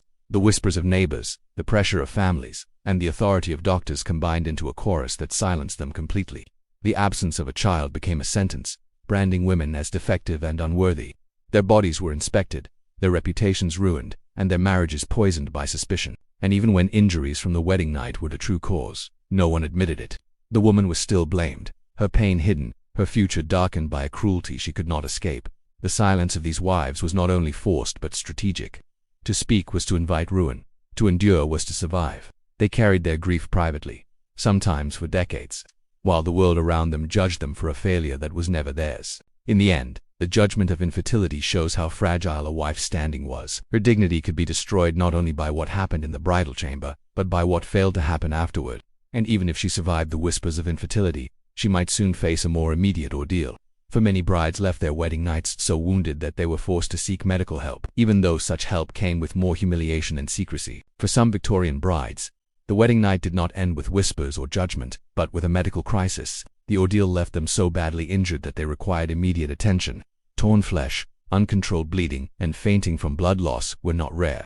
These were not mild discomforts, but life-threatening injuries suffered by women who had been forced into situations their bodies were unprepared to endure. When a bride collapsed, servants and relatives rushed her not to comfort, but to secrecy.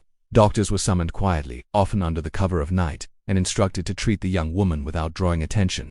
Her pain was real, but her suffering was treated as shame. The injuries could be devastating.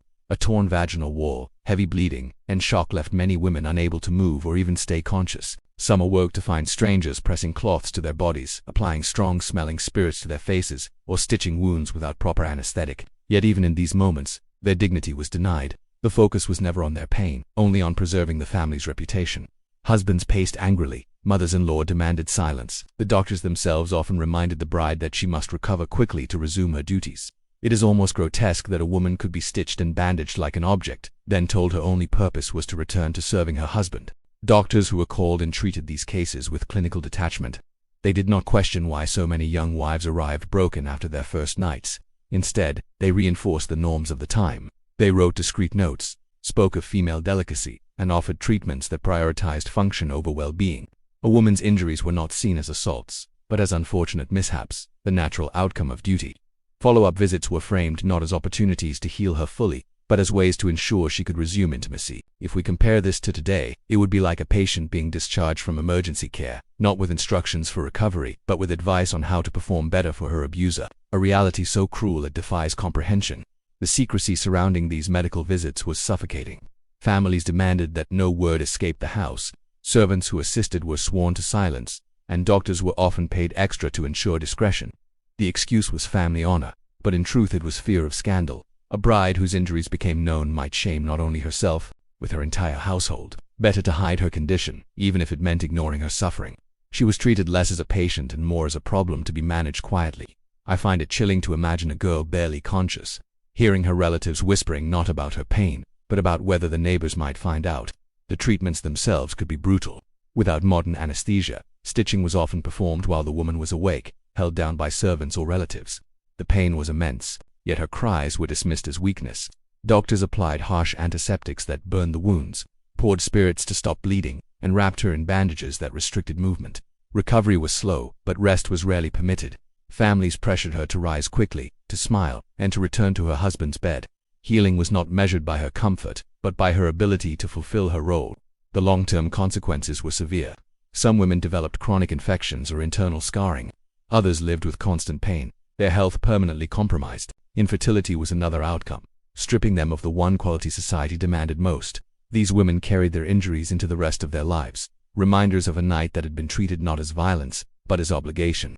The cruelty was not only in what happened, but in how it was silenced. No records were kept, no voices raised, no justice sought. The complicity of doctors added to the tragedy. Men of science who should have spoken out instead supported the system. They advised husbands to be patient only until their wives recovered enough to endure again. They offered tonics to strengthen women, recommended bed rest followed by renewed intimacy, and reassured families that everything was normal. In doing so, they legitimized the suffering, ensuring that it would continue. For the brides, these visits were humiliating. To be examined, touched, and treated by strangers after an already traumatic night was unbearable, yet they had no choice. Their voices were silenced, their consent irrelevant, and their futures dictated by others. Even in the hands of doctors, they were not seen as people deserving care, but as wives needing repair. The silence extended beyond the medical rooms. These women could not confide in friends or family members outside the household.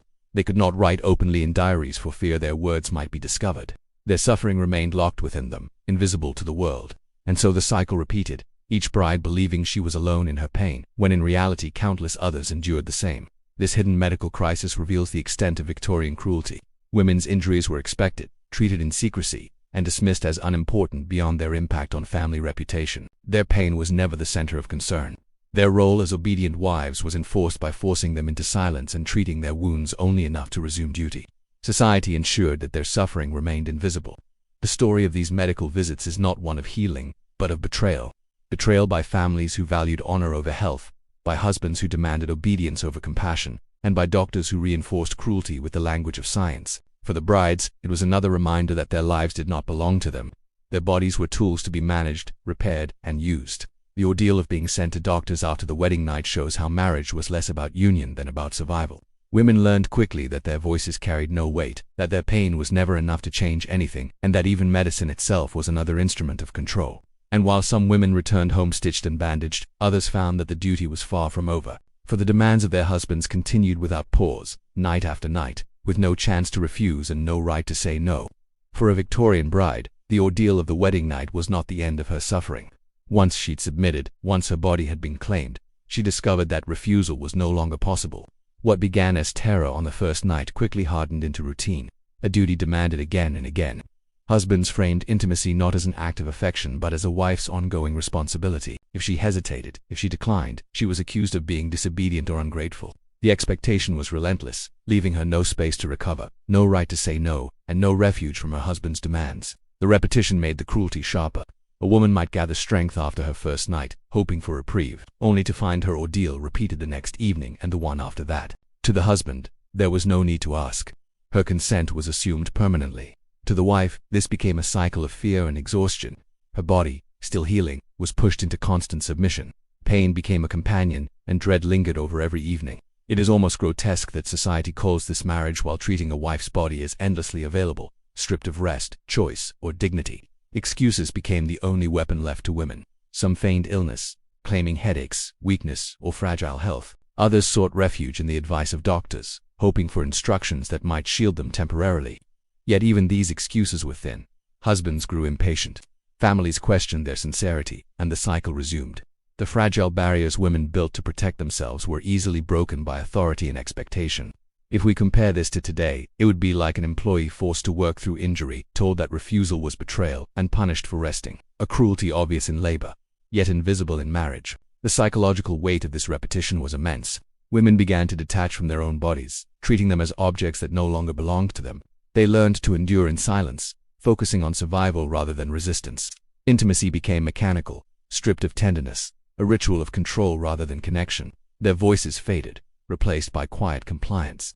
Over time, many stopped trying to resist at all, convinced that refusal was hopeless. I find it heartbreaking to imagine a woman lying still, night after night, her spirit numb, while the world around her praised her as a beautiful wife. The law and the church reinforced this pattern. Both insisted that a wife owed her body to a husband, not only once, but indefinitely. Priests spoke of duty. Courts refused to recognize marital rape, and families urged silence. Even when women confided in mothers or friends, they were told to accept their roles. What might have been moments of comfort became lessons in resignation. Society left them with no allies, no advocates, and no escape. The constant demands also shaped the rhythm of daily life. Women lived with dread that grew heavier as night approached. Their days were filled with housework, child-rearing, and obligations, yet the thought of the evening overshadowed everything. Some tried to tire themselves out in the hope of being left alone. Others prayed for illness to offer reprieve. But the cycle always returned. It was not only the nights that were stolen from them, but the sense of peace that should have filled their days.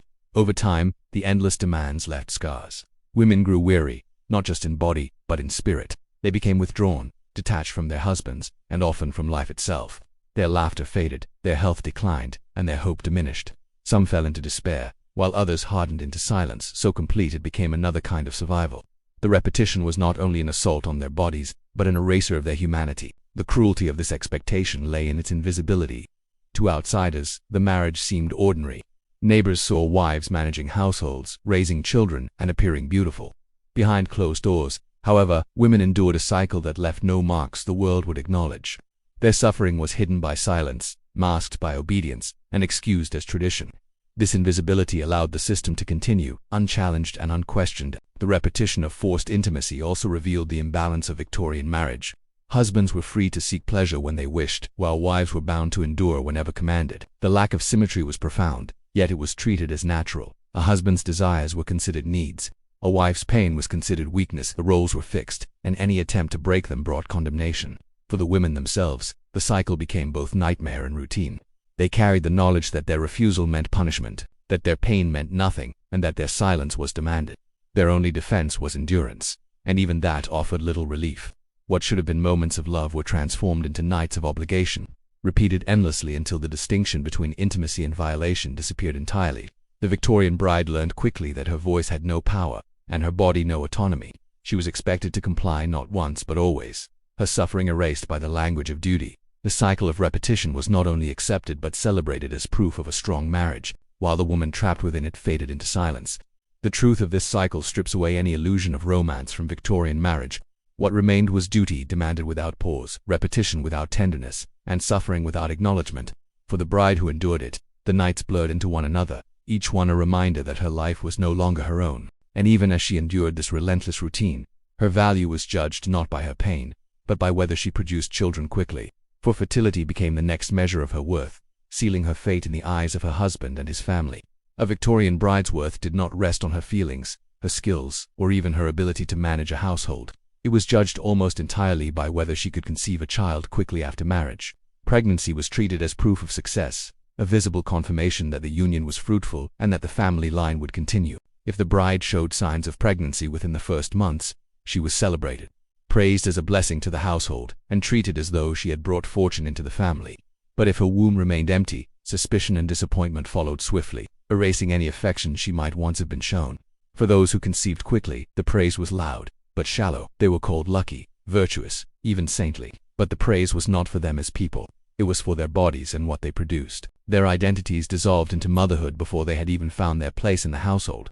From that moment on, every decision revolved around protecting the unborn child. Servants hovered, families boasted, and husbands took pride in their wives, not for who they were, but for what they carried. It is almost grotesque that a woman's entire value could be reduced to the presence of life inside her, as though she herself was invisible once conception was achieved. For those who did not conceive, the treatment was starkly different. At first there might be gentle encouragement or hopeful remarks, but as the months dragged on, patience wore thin. Families redirected their attention to the husband, assuming he was the wronged party. His discomfort, his supposed disappointment, became the center of concern, while the wife's silence and sorrow were ignored. She was subtly sidelined, spoken of as less important. Her place in the family weakened. If the husband began to withdraw, society excused him. If the wife showed sadness, she was scolded for failing in her duty. If we compare this to today, it would be like a woman being praised only if she delivered quick results at work, and condemned as useless if deadlines slipped, no matter how much effort she gave. The blame extended to cruelty. Women who did not conceive were told to try harder as though fertility were a matter of willpower. Some were sent to doctors for humiliating examinations, while others were pushed toward folk remedies and superstitions. Families sought charms, tonics, and bizarre rituals. Brides were told to drink bitter brews, sleep with herbs under their pillows, or visit local healers who promised magical cures. Their desperation made them vulnerable to every false promise. The shame of childlessness weighed heavily, driving many to comply with treatments that harmed rather than helped. I find it heartbreaking to imagine a young wife forced to swallow foul concoctions or kneel at shrines, hoping that obedience to superstition might win her the acceptance her family denied her. Even when it was obvious that the husband might be infertile, no one dared to suggest it. Masculinity was never questioned. The woman always carried the blame. Families turned their attention to her body, her habits, even her personality, as though some hidden flaw explained the absence of pregnancy. She was judged by standards she could never control, left powerless in a system that excused men and condemned women without evidence. The pressure to conceive was constant and public. Neighbors whispered when time passed without a child. Relatives asked probing questions at gatherings. Every glance, every word carried the weight of expectation. The bride could not escape it, even in the privacy of her own home. For her husband's gaze carried the same unspoken demand. Her body became a site of scrutiny, her silence a shield against humiliation. For those who endured years without children, life became a cycle of suspicion and neglect. They were seen as unlucky, as failures, and in some cases even as curses on the household. Their husbands drifted toward mistresses or demanded divorce, while families pressured them into endless remedies. Some women were forced into religious rituals, others into invasive medical procedures that caused more harm than good. The pursuit of pregnancy consumed their lives, stripping them of dignity and peace. The cruelty of this system lay in its indifference to women's humanity. It did not matter if a wife was kind, intelligent, or skilled in managing her household. None of it outweighed the single expectation of bearing children. Her entire value was tied to her womb, and if it failed to perform, she was discarded. The hypocrisy was glaring. Society praised women as the moral foundation of the home, yet treated them as little more than vessels for reproduction. For women who did conceive, the pressure did not end. They were expected to continue producing children, to ensure sons for the family line, to avoid the misfortune of miscarriages. Each pregnancy was another test, and each birth carried the risk of death. Success brought momentary praise, but failure invited suspicion all over again. Their lives became endless cycles of conception, childbirth, and judgment, with no room left for their own desires or identities. The obsession with fertility reveals how Victorian marriage was less about companionship than about lineage. Wives were judged as assets or liabilities depending on their ability to produce heirs. Their worth was measured not in love but in reproduction, not in partnership but in performance. Their humanity was erased beneath layers of expectation that left them voiceless. The tragedy of this system is visible in the countless women who lived their lives under its weight. Some were praised and paraded for pregnancies they did not want. Others humiliated and sidelined for childlessness they could not control. All carried the burden of a society that reduced them to their ability to bear children. The story of women valued only for pregnancy reveals the depth of Victorian cruelty. It shows how a society that prided itself on morality stripped women of dignity by reducing them to functions. It shows how families, neighbors, and husbands colluded in judging them by standards they could never meet. And it shows how fragile their place in marriage was, always at risk of being destroyed by forces beyond their control. The worth of a Victorian bride was never truly hers to decide. It was measured by others, tied to her womb, and judged by standards that left her powerless. And even when she fulfilled that expectation, her suffering did not end, for she had no space to share her struggles. Silence was demanded, companionship denied, and her grief buried in secret. Her value tied to fertility, her voice silenced by society. The Victorian wife learned that her worth was conditional and fragile. And for those who tried to break the silence, for those who dared to share their pain, the response was even harsher. For women were told they had no right to complain, no place to speak, and no ears to hear their suffering. For a Victorian bride, silence was more than an expectation. It was a command that followed her into every corner of her new life. Once the ceremony ended and the first night passed, she discovered that there was no safe place to speak of what she had endured. If she tried to confide in her new family, she was told to be grateful, to accept her role, and to carry her burdens quietly. Pain, fear, and despair were dismissed as weakness. No one in the household recognized her right to complain, for to admit her suffering was to risk shaming the entire family. Her silence was not only encouraged, it was demanded. Even her friends who might have offered comfort were taken away from her. Many brides were forbidden from visiting or writing to companions after marriage, especially in the days immediately following. Families feared that private complaints would become public stories, spreading gossip that could stain reputations. Isolation was therefore imposed deliberately. Letters went unwritten, meetings were postponed, and the bride was left alone, cut off from those who might have listened. What could have been a circle of support was severed in the name of propriety, leaving her stranded within walls that muffled her voice. It is almost grotesque that a young woman, already frightened and hurt, was denied even the comfort of speaking to her closest friends. With no one to hear her, the bride was left with only herself. Some poured their feelings into diaries, scrawling lines late at night in candlelight. They wrote of fear, of loneliness, of pain they could not admit aloud. These journals became secret companions, hidden beneath mattresses or locked away in boxes. Yet even this outlet was dangerous, for discovery could lead to accusations of betrayal or disobedience. Others dared not write at all, choosing instead to keep their sorrow locked inside. Over time, unspoken pain hardened into silence, shaping their lives in ways no one else could see. If we compare this to today, it would be like forbidding someone in an abusive marriage from calling a friend, forcing them to confide only in a hidden notebook that could be taken from them at any moment. The effects of this enforced silence were devastating. Without the ability to share, grief grew heavier. Without sympathy, fear grew sharper. Many women became withdrawn, their eyes dimming, their laughter fading. They learned to speak carefully, to smile when watched, and to withhold the truth from everyone around them. The very act of survival required secrecy, and in that secrecy, suffering multiplied. I find it deeply moving to imagine these women alone in candlelit rooms, whispering their pain only to paper that might never be read. The silence was not accidental. It was a tool of control. By preventing women from speaking, families protected their reputations. By cutting them off from friends, they eliminated witnesses. By dismissing their complaints, they ensured obedience. The system thrived on secrecy, and the weight of that secrecy fell entirely on the bride. Her silence preserved the appearance of harmony, while her reality was erased.